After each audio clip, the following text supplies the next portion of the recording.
Alright,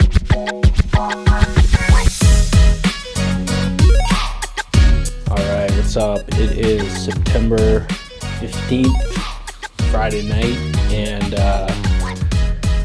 interesting day in the markets, triple witching. We had a negative close on the week, and so we'll go over a few things kind of hitting the markets this week. Hopefully you can all see this up here. So this is a Bloomberg article from today. It says, beyond the AI euphoria, there's worrying stock signal on U.S. growth, and that's certainly true. So highlighted a couple pieces here. I'm going to go over a little bit more detail. We're going to talk about the equal weight S&P 500 versus the SPY. I know there's been a lot of people talking about that.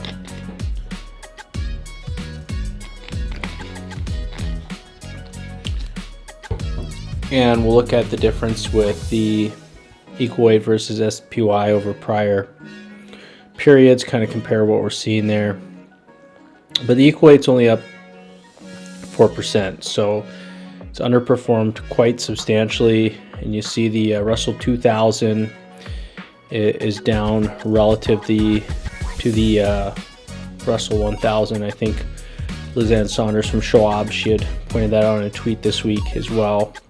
You can see that the small cap underperformance is having its second worst year since 1998, so it's quite a ways back.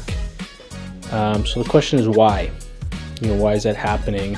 And a couple of people comment on this article. I think it's interesting. Historically, these stocks have led during periods of recovery and sold off in times of stress, because investors look at them for cues on the health of the economy, given that they generate most of their sales from within the United States. So it kind of can give a better gauge of the economy overall, according to this Bloomberg piece here. 40% of the Russell 2000 members are trading above their 200-day moving averages, and that compares with more than 90% having crossed the threshold over the same stretch when the market was coming off the 2020 lows. So that's since the October bottom last year. And you can see this chart of the Russell 2000 stocks trading above their 200 DMAs. And we kind of got this initial bump up, and then it's really just sort of flattened out over the year, while the SPY, the triple Qs, and the NASDAQ have sort of taken off. So the idea here is that it's been really a front-end tech-driven year. So if you haven't been in the tech, then you've probably underperformed the market for the year. But what's interesting is that we're seeing a lot of different data come in, and we're going to go over a couple pieces of these data. But the Atlanta GDP Now model, which tries to forecast upcoming GDP for the upcoming quarter, is trended down. But I did notice they do have some volatility there. But currently it's saying that the U.S. gross domestic product will expand 4.94% in the third quarter, which is kind of crazy. So we'll go and look at that now. We have this chart on here, and the forecast, they started it the end of July, and what they're doing is looking at expectations for third quarter GDP. And you can see that we sort of peaked almost at 6%, kind of towards the middle or end of August, and that's been trending down. Now, blue chip consensus range goes back to June on this chart, and it's sort of been slowly trending up, but it still lags the Atlanta Fed estimate. But for all intents and purposes, this is a substantial growth rate for the U.S. economy. Even if we look back here, this is on BEA.gov. You look at the percent change in GDP. We had those negative growth in 2022. That was last summer when oil was really high. Inflation was crazy high. We hit that 9% peak inflation CPI number, and a lot of people were calling for a recession there. Now the MBER is the ones that generally call the recession. It's usually lagged. It can be lagged up to about a year, but we're already past a year. So my expectation is that they would have called the recession by now. And then we see the bump in GDP for Q3 and 4 of 22, and so far in Q1 and in Q2 of 23, it's been relatively stable, with expectations that Q3 GDP is going to be relatively robust as well. But what we want to look at is the equal weight S&P 500 versus the SPY. So on the top, we have the equal weight, and on the bottom, what we have is the SPY. And you can see that this is the weekly chart. If we kind of zoom in on it a little bit, the equal weight, which again is on the top, coming out of those lows in October, had a reasonably good response to the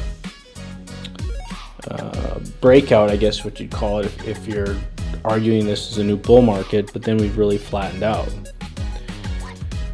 Versus from the October bottom here, the SPY, obviously this is on a different frame, but if we measure it out from that October bottom, currently sitting around 24%, versus that October bottom, even if we take the wick, you're about 17%. Now, if we do look at the S&P 500 PE ratio over time, that's the top blue chart, and the bottom, again, we're looking at the S&P 500.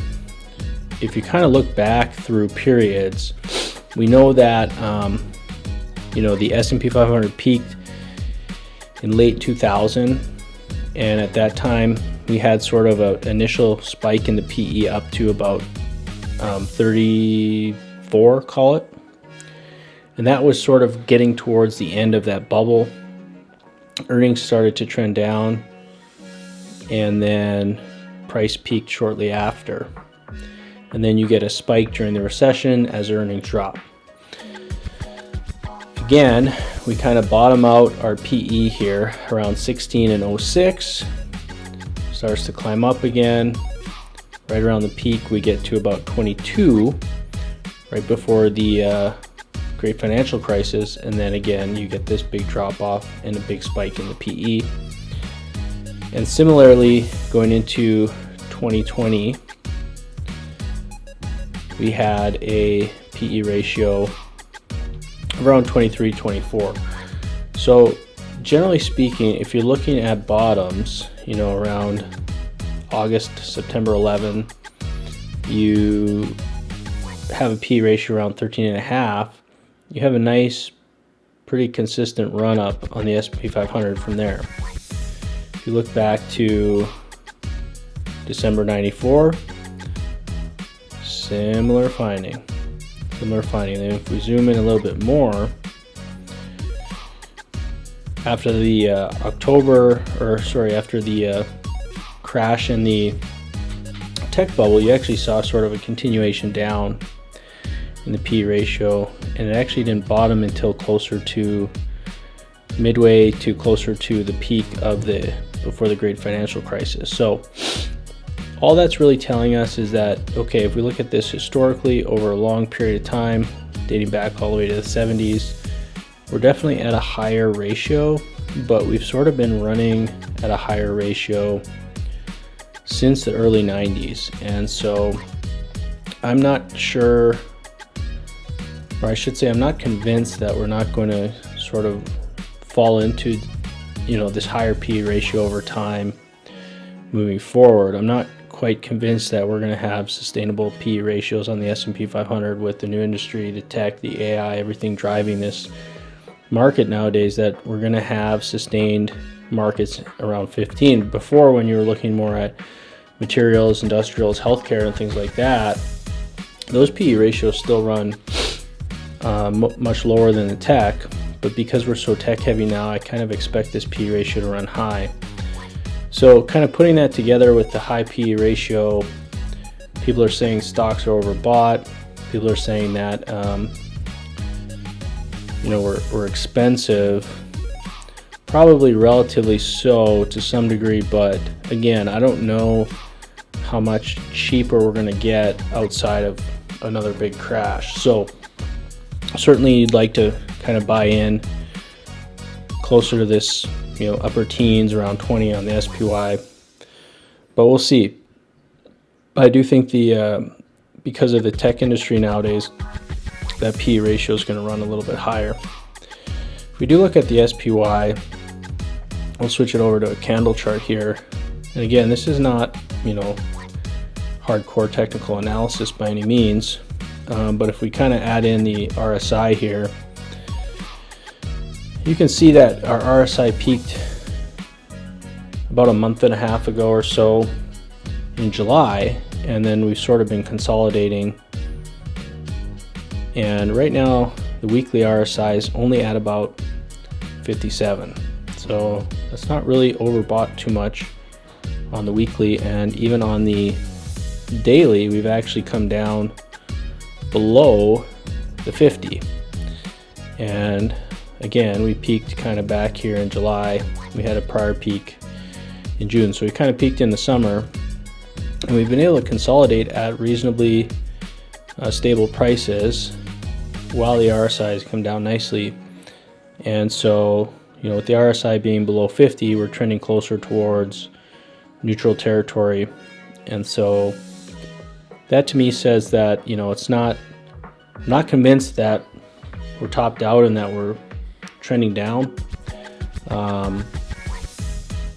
But I'm also not convinced that there's a lot of room or breadth left in this market, as we've seen. See a big rally in the DXY as well. So that's going to put pressure on earnings probably over the next couple of quarters. And then oil. Of course, oil's had a huge run since this summer, up about 35-36%. So oil running high, dollar running high. SPY is not terribly overbought, it's not necessarily oversold. P running a little bit high, but overall equal weight P is not too bad. If you look at the equal weight PE here on the Invesco SP500, now keep in mind this is as of June, so this is a while ago, but again, the equal weight hasn't trended that much up, and the PE there is about 22, so a little bit cheaper, but not necessarily that cheap overall. And this is definitely not as tech heavy. Game Trades tweeted out that personal savings rate are trending towards historical lows. So we saw this massive uptake in personal savings after the pandemic. Everybody got checks, got paid out, but that's been dwindled down now. We're going to be coming into a period as well now where we're seeing student debt repayment coming up, and that's about 1.6 or 1.7 trillion dollars. This can be additional expense on discretionary spending for a lot of people. And on top of that, credit card debt is hit $1 trillion with high interest rates, taking out money, getting new loans. The economy is going to slow down. The economy is going to turn over here, and we just don't know when. We're not sure exactly when this is going to happen. So we'll leave it there for tonight. I will update a video on Sunday night as well, just to give you some info on the upcoming week, what the expectations are. But again, we kind of got through that options expiry today, halfway through September now, and this is the worst month of the year, so we'll see what happens. We'll see what the Fed does next week. But right now we're kind of in no man's land. Certainly no investment advice for me on this channel, but I'm still putting into my retirement accounts, still putting into broad spectrum ETFs, but maybe not going as heavy into some individual stocks, especially things that have been bid up and trended up quite a bit this year already. So